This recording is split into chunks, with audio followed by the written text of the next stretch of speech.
আসসালামু আলাইকুম। প্রথমে জানাবো সংবাদ শিরোনাম। নাহিদের পাশে দাঁড়ালেন সালমান মুক্তাদির আরজে কিবরিয়া। মাতৃত্বকালীন ভাতার কার্ড নিয়ে বিএনপির দুই গ্রুপের সংঘর্ষ। খালেদা জিয়া তারেক রহমানের বিরুদ্ধে ৫৭ ধারার মামলা বাতিল। এবং সর্বশেষ জানাবো ব্রাহ্মণবাড়িয়ায় শিশু ধর্ষণ মামলায় যুবকের যাবজ্জীবন।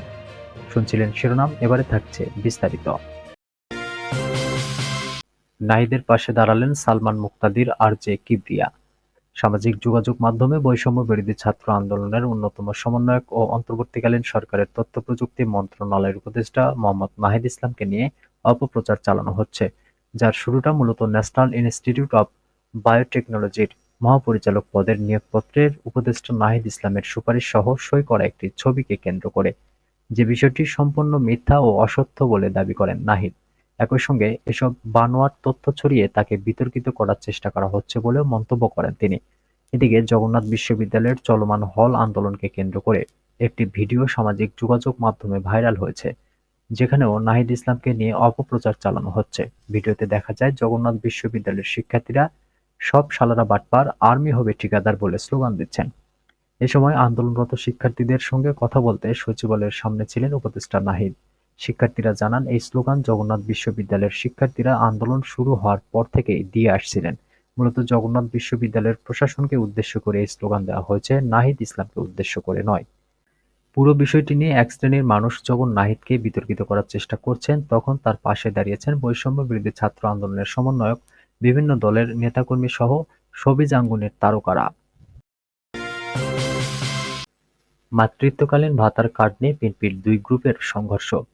নাটোরে বড়াইগ্রামে মাতৃত্বকালীন ভাতার কার্ড নিয়ে বিএনপির দুই গ্রুপের মধ্যে সংঘর্ষের ঘটনা ঘটেছে। এ সময় মোহাম্মদ রুবেল নামে একজন গুলিবিদ্ধ হয়েছেন। বুধবার দুপুরে বড়াইগ্রামের রাজাপুর বাজারে দুই গ্রুপের কথা কাটাকাটির এক পর্যায়ে তিনি বাম হাতে গুলিবিদ্ধ হন। আহত মোহাম্মদ রুবেল বড়াইগ্রামের অর্জুনপুর এলাকার বাসিন্দা। তিনি বড়াইগ্রাম উপজেলা স্বেচ্ছাসেবক দলের সদস্য সচিব মোহাম্মদ শাহীনের সমর্থক। স্থানীয় সূত্রে জানা গেছে, বড়াইগ্রামের গোপালপুর ইউনিয়ন পরিষদে কার্ড নিয়ে বড়াইগ্রাম উপজেলা বিএনপির যুগ্ম আহ্বায়ক মোহাম্মদ রনি আহমেদ গ্রুপের বেলাল মেম্বার ও তার সমর্থকদের সঙ্গে শাহীন গ্রুপের সামাদ জামিলের সমর্থকদের মধ্যে বাকবিতণ্ডা হয়। এরপর রনির সমর্থকরা মিছিল নিয়ে বাজারের দিকে গেলে শাহীনের সমর্থকদের সঙ্গে কথা কাটাকাটি হয়। একপর্যায়ে রনির গ্রুপের লোকজন ২ রাউন্ড গুলি চালালে শাহীন গ্রুপের রুবেল বাম হাতে গুলিবিদ্ধ হন। রনি ঢাকায় অবস্থান করায় ওনার চাচা বেলাল মেম্বার মিছিলের নেতৃত্ব দিচ্ছিলেন বলে জানিয়েছেন স্থানীয় লোকজন। গোপালপুর ইউনিয়ন পরিষদের এক কর্মকর্তা বলেন, শেখ হাসিনা সরকারের পতনের পর গোপালপুর ইউপিটিসিবির ১৩৯৪টি কার্ডের মধ্যে ১০০ কার্ড বাতিল হয়। পরে সেগুলো বণ্টনের সময় রনি গ্রুপের সমর্থকরা ৫৪টি এবং অন্যান্যরা বাকিগুলো পায়, কিন্তু শাহীন গ্রুপ পায় না। এ নিয়েই রেষারেষি চলছে। এ মাসের মাতৃত্বকালীন যে ৫টা কার্ড এসেছে, সেই কার্ড পাওয়া নিয়েই প্রথমে তর্ক-বিতর্ক শুরু হয়, ইউনিয়ন পরিষদের ভেতরে বাক-বিতণ্ডা। এরপর বাজারের দুই গ্রুপের সংঘর্ষের সময় শাহীনের সমর্থক রুবেল নামে একজন গুলিবিদ্ধ হয়েছেন। খালেদা জিয়া তারেক রহমানের বিরুদ্ধে ৫৭ ধারার মামলা বাতিল।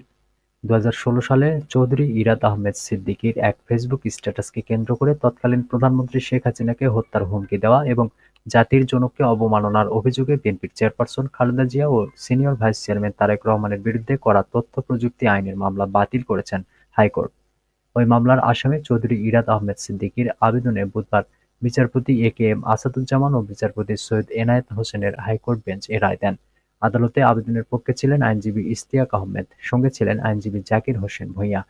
২০১৬ সালে বিএনপির সাবেক নেতা চৌধুরী তানভীর আহমেদ সিদ্দিকীর ছেলে ইরাদ আহমেদের নামে খোলা একটি ফেসবুক পেজ থেকে শেখ হাসিনাকে হত্যার হুমকি দেওয়া হয়।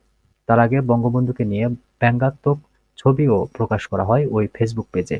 এ ঘটনায় দক্ষিণ জেলা আওয়ামী লীগের তথ্য ও গবেষণা বিষয়ক সম্পাদক আব্দুল কাদের সুজন চট্টগ্রামের অতিরিক্ত মুখ্য বিচারিক হাকিম আ.স.ম শহীদুল্লাহ কায়সারের আদালতে এ অভিযোগ করেন। তথ্য ও যোগাযোগ প্রযুক্তি আইন ২০০৬ এর ৫৭ ধারায় অভিযোগটি করা হয়। আদালত বাদীর বক্তব্য শুনে তা মামলা হিসেবে গ্রহণ করতে বোয়ালখালী থানার ওসিকে নির্দেশ দেন।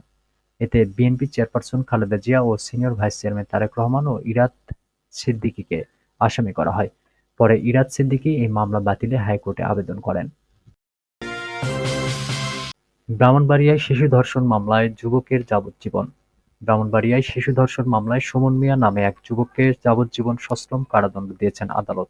সেই সঙ্গে তাকে ৫০,০০০ টাকা জরিমানা, অনাদায়ে আরও ১ বছরের সশ্রম কারাদণ্ড দেওয়া হয়েছে। ব্রাহ্মণবাড়িয়া নারী ও শিশু নির্যাতন ট্রাইব্যুনাল ২ এর বিচারক রেজাউল করিম এ রায় দেন। বাদীপক্ষের আইনজীবী জানান, ২০২১ সালের ১৮ জুলাই কসবা উপজেলার একটি শিশুকে তার দাদির জন্য ডাল দেওয়ার কথা বলে নিজের সঙ্গে ডেকে নিয়ে যান সুমন মিয়া। এরপর একটি বিদ্যালয়ের ফাঁকা শ্রেণীকক্ষে নিয়ে তিনি শিশুটিকে ধর্ষণ করেন। এ ঘটনায় শিশুটির মা বাদী হয়ে ২০২১ সালের ১৯ জুলাই একটি মামলা করেন। তদন্ত শেষে সুমনের নামে আদালতে অভিযোগপত্র দেয় পুলিশ। শুনানি শেষে অভিযোগ প্রমাণ হওয়ায় বুধবার এ রায় দেন আদালত।